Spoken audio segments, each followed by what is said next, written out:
नमस्कार दोस्तों, मैं घनश्याम स्वागत करता हूं एक बार फिर से आप सभी का आरएस जंक्शन यूट्यूब चैनल पर दिनांक 20 और 21 अप्रैल 2020 के करंट अफेयर्स लेकर।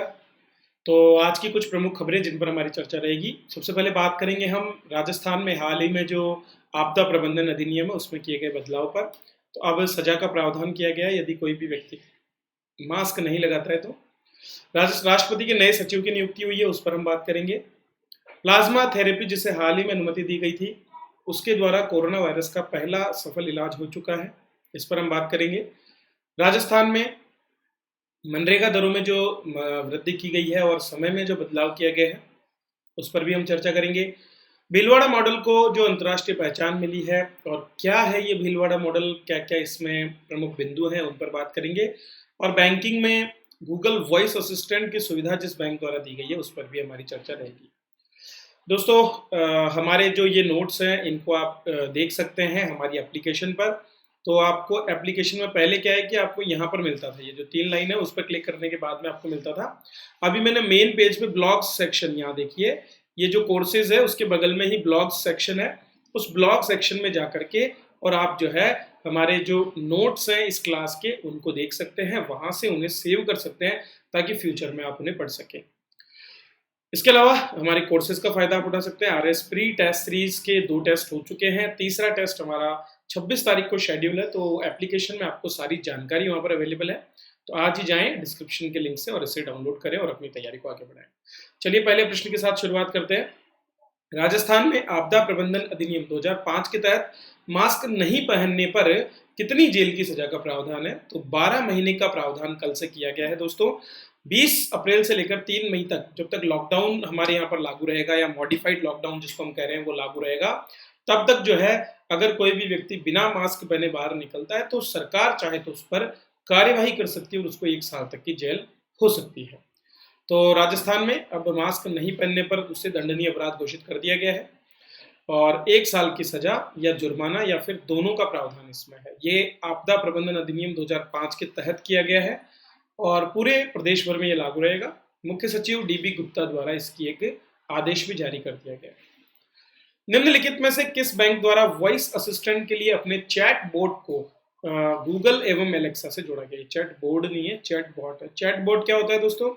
चैटबॉट दरअसल एक एआई आधारित विशेष प्रोग्राम होता है जो कि ऑटोमेटिकली दिए गए प्रश्नों में जो है जो शब्द छिपे होते हैं उनके माध्यम से उत्तर देता है। तो जो भी सिमिलर उत्तर उसको लगता है वो उत्तर वहाँ देता है। आपने देखा होगा निकी और आजकल व्हाट्सएप पर भी आपने चैटबॉट्स को देखा होगा, जैसे कि कोरोना के लिए जो स्पेशल डेडिकेटेड प्लेटफॉर्म बनाए गए हैं उन पर भी ये चैटबॉट होते हैं। इसी तरह किसी भी कंपनी की वेबसाइट पर जब आप जाते हैं तो वहाँ पर आपको हाई करके मैसेज आता है शुरुआत में कॉर्नर में से, वो भी चैटबॉट का ही काम है। तो ये एक बॉट होता है जो ऑटोमेटिकली चैट करता है, वहाँ पर कोई विशेष व्यक्ति नहीं होता है, ये सब कंप्यूटर जो है वो अपने स्तर पर ये काम करता है। चलिए, तो आईसीआईसीआई बैंक द्वारा इसकी शुरुआत की गई है, गूगल और एलेक्सा से उन्होंने अपने आप को जोड़ा है। अब घर बैठे सिर्फ बोलकर जो ग्राहक हैं वो सेवाओं का लाभ उठा सकेंगे। बैंक ने अपने AI powered multi channel chatbot iPal को दुनिया के 2 सबसे लोकप्रिय voice assistant apps Amazon Alexa और गूगल असिस्टेंट से जोड़ा है। इस सुविधा के जरिए रिटेल बैंकिंग ग्राहक कभी भी घर पर बैठे वॉइस कमांड के माध्यम से इसका लाभ ले पाएंगे। बैंक ने इसके अलावा व्हाट्सएप पर चैट आधारित बैंकिंग सेवाएं और रिटेल और बिजनेस ग्राहकों के लिए डिजिटल बैंकिंग और application program interface ICICI stock शुरू किया था। तो ये व्हाट्सएप पर आधारित आप जो है जानकारी यहाँ पर ले सकते हैं। इसके अंतर्गत आपको करीब 500 तरह की सेवाएं हैं। देखो, ये जो आईपॉल है ये अलग चीज है, वो वॉइस असिस्टेंट से जुड़ा हुआ है, और जो हम बात कर रहे हैं व्हाट्सएप पर चैट आधारित बैंकिंग सेवाएं वो एक अलग चीज है। ठीक है, तो व्हाट्सएप पर चैट आधारित सेवाओं को आईसीआईसीआई स्टॉक नाम दिया गया। इसमें आप डिजिटल खाता खोल सकते हैं, कर्ज समाधान, भुगतान का समाधान, निवेश, इन सभी चीजों की फायदा मिलेगा। लेकिन जो वॉइस बैंकिंग से जोड़ा गया है उसमें केवल आप कुछ स्पेशल जानकारियां ले पाएंगे, जैसे आपका बैलेंस, क्रेडिट कार्ड की डिटेल्स और बाकी चीज़ें। तो इसमें आपको एलेक्सा या गूगल असिस्टेंट डाउनलोड करके एक सुरक्षित 2 फैक्टर ऑथेंटिकेशन के बाद में अपना खाता इससे जोड़ना होगा और इस तरह से आप जो है अपना ड्यू डेट, जो भी क्रेडिट कार्ड के हैं ड्यू अमाउंट्स हैं, पिछले 5 ट्रांजेक्शन जो हैं उनकी जानकारी ले पाएंगे। प्लाज्मा थेरेपी से देश में कोरोना का पहला सफल इलाज कहाँ पर किया गया? दोस्तों, मैंने प्लाज्मा थेरेपी के बारे में पिछली कक्षाओं में आपको बताया है। तो प्लाज्मा थेरेपी से सफल इलाज हुआ नई दिल्ली के मैक्स हॉस्पिटल में। तो नई दिल्ली में जो है पहली बार इसका प्रयोग किया गया। निजी अस्पताल मैक्स के डॉक्टरों ने 49 वर्षीय गंभीर रूप से संक्रमित व्यक्ति का सफल इलाज किया है। थेरेपी में 4 दिन में ही मरीज ठीक हो गया है और ये एक बहुत ही बेहतर बात है कि अगर ऐसा हो पा रहा है तो निश्चित रूप से देश में अब आने वाले समय में प्लाज्मा थेरेपी को लेकर के काफ़ी रिसर्च और काम हो सकते हैं। डॉक्टरों का कहना है कि कोरोना के इलाज में ये एक उम्मीद की किरण है, क्योंकि इसके माध्यम से तेजी से और त्वरित गति से जो है मरीज ठीक हो रहे हैं। सरकार को ऐसी व्यवस्था करनी चाहिए कि यह अस्पतालों में आसानी से उपलब्ध भी हो और देश भर के अस्पताल मरीजों के इलाज में इस तकनीक का इस्तेमाल कर सकें। चुनौती के इस दौर में इलाज का एक नया विकल्प भी हम इसे मान सकते हैं।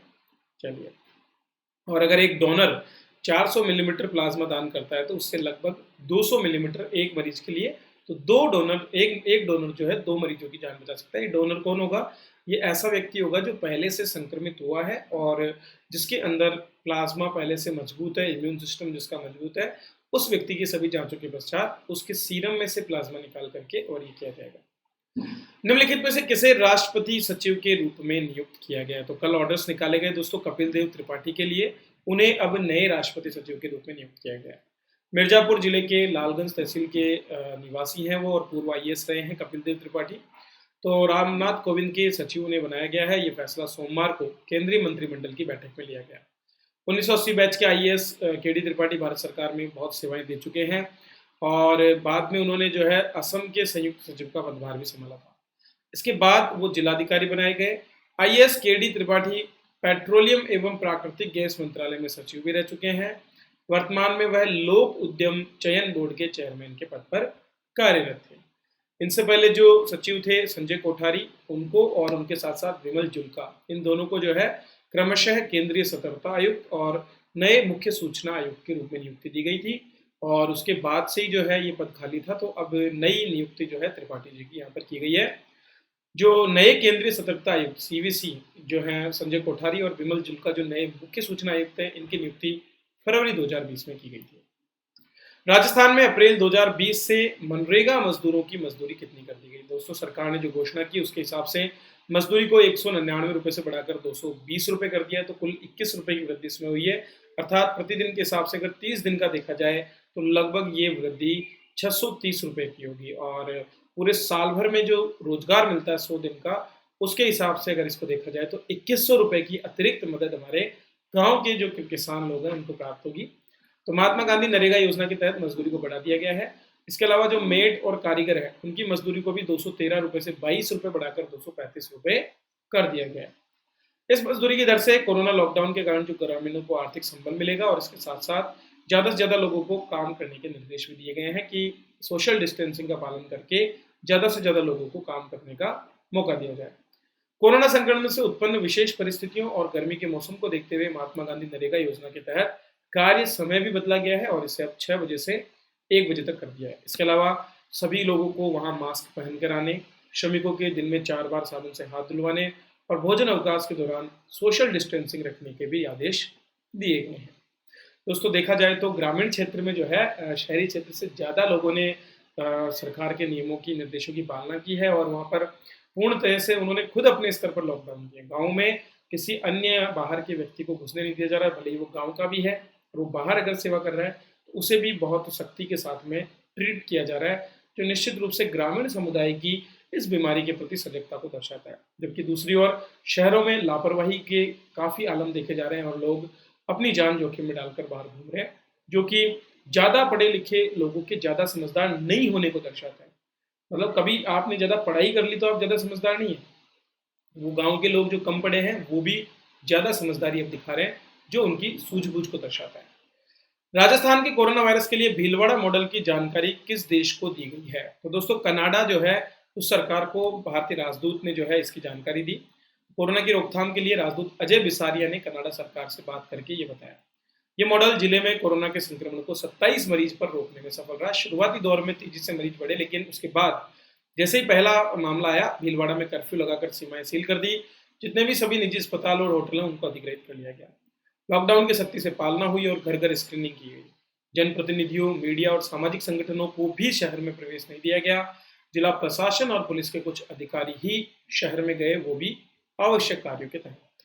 लोगों को सोशल डिस्टेंसिंग का पालन करवाने पर जोर दिया गया और इन सबके चलते भीलवाड़ा में कोरोना के मामले नहीं बढ़े। डॉक्टर और पैरामेडिकल स्टाफ ने लगातार प्रयास करके कई संक्रमित मरीजों को ठीक किया। भीलवाड़ा में प्रशासन, पुलिस, मेडिकल के साथ साथ जनता ने सोशल डिस्टेंसिंग का ध्यान रखा और इसीलिए वहां पर कोरोना बेहद अच्छी तरह से नियंत्रण में आया। अब वर्तमान समय में बात करें तो जोधपुर और जयपुर का हाल खराब है, तो यह आवश्यक है कि वहाँ की जनता ये ध्यान दे, सोशल डिस्टेंसिंग का पालन करें। दोस्तों, कोरोना कहकर नहीं आएगा, ठीक है, आने के बाद ही पता चलेगा कि आप बीमार हो चुके हैं। तो सामुदायिक स्तर पर बड़ा तेजी से फैलता है, तो प्रयास करें कि आप घर से ना निकलें, जरूरत पड़े तो मास्क लगाकर ही निकलें और वापस आने के पश्चात अपने हाथ, मास्क और मुंह को अच्छी तरह से धोएं, साबुन से लगातार दिन भर हाथ धोएं, अपने आसपास सफाई बनाए रखें और सोशल डिस्टेंसिंग का पालन करें। तो इसी क्रम में आप घर बैठे तैयारी कर सकते हैं हमारे साथ अपने एग्जाम्स की। तो आज ही ज्वाइन करें हमारा प्लेटफॉर्म आर एस जंक्शन।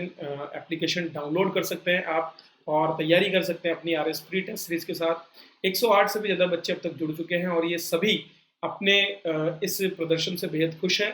आप भी चाहें तो इनका पार्ट बन सकते हैं, इनसे कम्पीट कर सकते हैं। उसके लिए सोचे ना, आज ही जाएं, R S junction application download करें और अपनी तैयारी को आगे बढ़ाएं। इसके नोट्स आपको ब्लॉग्स सेक्शन में मिल जाएंगे, जैसा कि मैंने आपको पहले भी बताया है, ठीक है। तो यहाँ से आप इसको डाउनलोड कर देख सकते हैं, पढ़ सकते हैं और वहाँ से फ़ायदा उठा सकते हैं। चलिए, बहुत बहुत धन्यवाद दोस्तों, मिलते हैं फिर से अगले वीडियो में। Thank you.